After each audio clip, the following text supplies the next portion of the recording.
প্রিয় উচ্চ মাধ্যমিক শিক্ষার্থী বন্ধুরা, তোমরা দেখছো তোমাদের প্রিয় চ্যানেল মডেল এক্সক্লুসিভ, আর আমি তোমাদের সাথে আছি মডেল।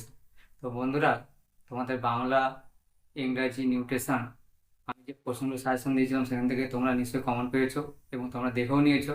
তো তোমাদের সামনে আছে সংস্কৃত পরীক্ষা। তো আমি এই সংস্কৃতের বড কোশ্চেন যে কোশ্চেনগুলো তোমাদের সাজেশন দিয়েছি সেগুলো অতি অবশ্যই তোমরা দেখে যাবে, দেখবে ওখান থেকেও তোমরা 100% প্রশ্নগুলো কমন পাবে। তো আজকে আমি সেই প্রশ্নগুলো তোমাদের রিপিট করে দিচ্ছি একবার, তোমরা সেগুলো একটু ভালো করে মিলিয়ে নাও। এবং বোর্ডে আমি তোমাদের ভাষাতত্ত্ব থেকে এবং নিবন্ধ থেকে যে প্রশ্নগুলো খুবই ইম্পর্টেন্ট সেগুলো আমি তোমাদেরকে বলে দেবো। তো প্রথমে তোমাদের আমি সেই প্রশ্নগুলো একটু আলোচনা করে দিচ্ছি, একটু শুনে নাও। প্রথমে আসছি আর্যাবর্ত বর্ণনা। 1 নম্বর প্রশ্ন, আর্যাবর্ত বর্ণনা পাঠ্যাংশে আর্যাবর্ত ও স্বর্গের যে তুলনা করা হয়েছে তা বর্ণনা করো। অথবা প্রশ্নটা এইভাবে দিতে পারে, কসাংশ ন প্রিয় ভবেত, কাকে কেন স্বর্গ থেকে প্রিয় বলা হয়েছে তা ব্যাখ্যা করো। অথবা প্রশ্নটা তোমাদের এইভাবেও আসতে পারে ঘুরিয়ে, সমান সেব্যতয়া নাম লোকস্য, কেন আর্যবর্তকে স্বর্গের সমান সেবনীয় বলা হয়েছে। অথবা প্রশ্নটা তোমাদের এইভাবেও আসতে পারে বইয়ের লাইন তুলে, কথম চাষও স্বর্গান্ন বিশেষতে, উক্তিটি ব্যাখ্যা করো। 2 নম্বর প্রশ্ন, আর্যাবর্তের প্রজাদের সুখ সমৃদ্ধি এবং প্রজাদের দীর্ঘায়ু জীবনের কারণ বর্ণনা করো। অথবা প্রশ্নটা এইভাবে আসতে পারে, সকল সংসার ও সুখভাজ প্রজা কেন বলা হয়েছে তা আলোচনা করো। অথবা সমস্ত ব্যাধি করা পুরুষাসু জীবীর্ণ এমন কেন বলা হয়েছে তা আলোচনা করো। এবারে আসছি বনগতা গুহা। বনগতা গুহা থেকে 1 নম্বর, আলিপর্বা ও কশ্যপের অর্থনৈতিক অবস্থা আলোচনা করো।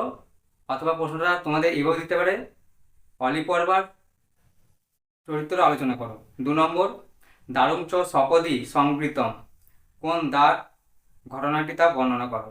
অথবা এই প্রশ্নটা তোমাদের এইভাবে দিতে পারে, অলিপর্বা কিভাবে গুহার মধ্যে প্রবেশ করেছিল, গুহার মধ্যে প্রবেশ করার পরবর্তী কি ঘটেছিল। অথবা প্রশ্নটা এইভাবে আসতে পারে কোটেশন তুলে, তত পরম দৈব সাহিত্যম, কে কি প্রসঙ্গে ভাবলো তার পরবর্তী ঘটনাটি লেখো। আর 3 নম্বর, বনগতা গুহা গদ্যাংশটির সারসংক্ষেপ নিজের ভাষায় লেখো। এবারে আসছি শ্রী গঙ্গা স্তোত্রম থেকে। 1 নম্বর, পাঠ্যাংশ অনুসারে গঙ্গার যে বর্ণনা পাওয়া যায় তা নিজের ভাষায় লেখো। অথবা প্রশ্নটা এভাবে আসতে পারে, পাঠ্যাংশ অনুসারে শঙ্করাচার্যের গঙ্গা ভক্তির পরিচয় দাও। অথবা প্রশ্নটা এভাবে দিতে পারে, পাঠ্যাংশের সারসংক্ষেপ অথবা মাহাত্ম্য বর্ণনা করো। 2 নম্বর, নাহং জানি তব মহিমানম অর তমসি গতির্মম খলু সংসারে, উক্তিটির তাৎপর্য বিশ্লেষণ করো। অথবা গঙ্গার মাহাত্ম্য বর্ণনা করো। 3 নম্বর, তেন খলু পরমপদম, পরমপদ কি, গঙ্গা কিভাবে পরমপদ প্রদান করে। অথবা প্রশ্নটা এভাবে আসতে পারে, গঙ্গাকে পতিত তারিণী বলার তাৎপর্য কি। অথবা গঙ্গাকে কুলুষ বিনাশিনী বলার তাৎপর্য কি। এবার আসছি তোমাদের কর্মযোগ থেকে।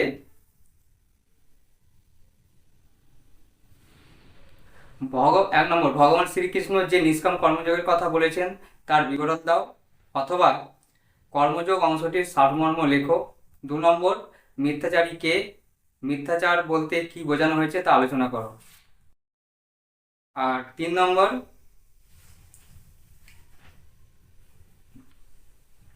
ভগবান শ্রীকৃষ্ণ অর্জুনকে কিভাবে কর্ম কর্তব্য করতে বলেছেন এবং মানুষ কখন মোক্ষ লাভ করতে পারে সে প্রসঙ্গে তা আলোচনা করো। এবার আসছি তোমাদের নাটক বাসন্তিক স্বপ্নম। 1 নম্বর, বাসন্তিক স্বপ্নম নাটকের চরিত্রগুলির পরিচয় দাও। অথবা তোমাদের যে কোনো একটি চরিত্র দিতে পারে, রাজা ইন্দ্রবর্মা অথবা কৌমুদীর চরিত্র। 2 নম্বর, যদি মেয়ে জনক বিক্ষতে মদিক্ষ নেনম, এখানে বক্তাকে এনম পদে কাকে বোঝানো হয়েছে, কোন প্রসঙ্গে এই কথা বলা হয়েছে তা আলোচনা করো। 3 নম্বর, বিজয়তাম অস্মাকম অবনীত, উক্তিটি কার, অবনীত কে, বক্তা তার কাছে কেন এসেছিলেন। অথবা প্রশ্নটা এইভাবে আসতে পারে, কথম কার্যাতুর ইব দৃশ্যতে ভবান, বক্তাকে ভবান বলতে কাকে বোঝানো হয়েছে, তাকে কার্যাতুর বলে মনে হয়েছিল কেন। অথবা প্রশ্নটা তোমাদের এইভাবে দিতে পারে, একই উত্তর হবে, নাটকের সামাজিক নিয়ম ও শাস্তির পরিচয় দাও। আর 4 নম্বর, এখান থেকে দেখে যাবে নাটক অনুসারে রাজার পরিণয় হিসাবে প্রস্তুতি বর্ণনা করো। এবার আসছে তোমাদের সাহিত্যের ইতিহাস থেকে। 1 নম্বর, আয়ুর্বেদ শাস্ত্র বা প্রাচীন ভারতের চর্চা নিয়ে চিকিৎসা শাস্ত্র আলোচনা করো। 2 নম্বর জয়দেব ও গীতগোবিন্দম। 3 নম্বর ভাস সমস্যা কি, এ প্রসঙ্গে আহ, আলোচনা করো। 4 নম্বর ভাস ও সমরবাসব দত্ত নাটক আলোচনা করো। 5 নম্বর মেঘদূত গীতিকাব্যটি আলোচনা করো। 6 নম্বর সশ্রুত সংহিতার বিষয়বস্তু আলোচনা করো। এবার আসি ভাব সংমিশ্রণ। দেশ উন্নত মধ্যেশ কষাংশ ন প্রিয় ভবেত। 1 নম্বর দেখে যাবে। 2 নম্বর ততহং দ্রুততরং প্রামণ্য গরম নিবৃত। 3 নম্বর তব চেন্মাত স্রোত স্নাত। 4 নম্বর তব নিকটে যস্য নিবাস তস্য নিবাস। 5 নম্বর অসক্ত আচরণ পরমাম্নতি পুরুষ। 6 নম্বর ন কর্মনাম পুরুষ। 7 নম্বর নহি কশ্চিৎ ক্ষণমপি জাতু তিষ্ঠত কর্মকিত। 8 নম্বর কুরু কৃপা ভবসাগর পারম। 9 নম্বর নিয়তম কুরু কর্মতম কর্মজায় অকর্মণ্য। 10 নম্বর তমসি গতির্মম খলু সংসারে ততপরম দৈব সাহিত্যম। এবং 11 নম্বর স্বধর্মী নিধনম সেও পরধর্ম ভয়াবহ। আর আর্যাবর্ত বর্ণন থেকে তোমরা একটি প্রশ্ন এক্সট্রা দেখে যাবে। আর্যাবর্তের গ্রাম ও শহরের বর্ণনা করো। এবার আসছি আমি তোমাদের ভাষাতত্ত্ব থেকে তোমরা মোটে এই 3টি প্রশ্ন দেখে যাবে। 1, ইন্দো ইউরোপীয় ভাষাগোষ্ঠীতে সংস্কৃতের স্থান নিরূপণ করো। 2 নম্বর ভারতীয় আর্য ভাষার কয়টি স্তর ও কি কি। নব্য ভারতীয় আর্য ভাষা সম্বন্ধে যা যেন লেখো।